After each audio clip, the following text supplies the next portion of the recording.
So, Brad, there's all this noise right now in the news about government savings plans. Tell me a little bit about this and kind of what's happening with it, because I don't understand it. Yeah, it's interesting. These plans have been around for a long time, but now mainstream media is starting to talk about it, and it all has to do with China and this kind of political environment that we're in, Matt.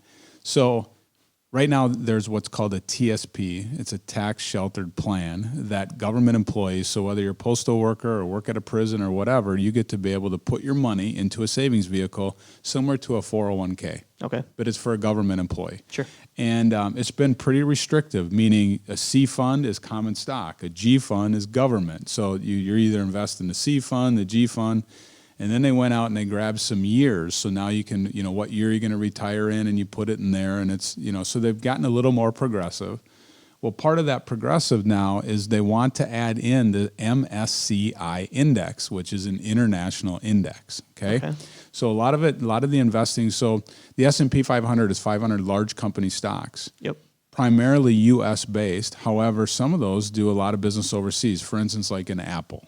Okay. Would do business overseas. But anyway, they're U.S. stocks. So now they're saying, well, let's add in the MSCI index. And so where this caught buzz with the media is there's a lot of Chinese companies that are in this index.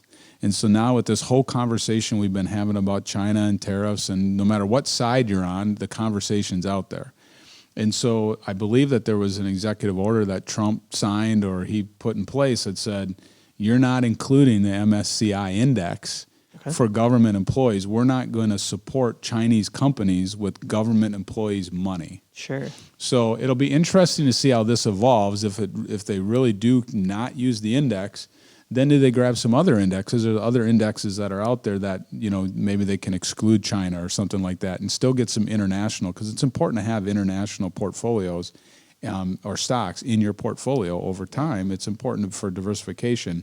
But can they do it without including China? So if you're hearing the buzzwords TSP or MSCI index, I just wanted to kind of explain what the heck that was all about.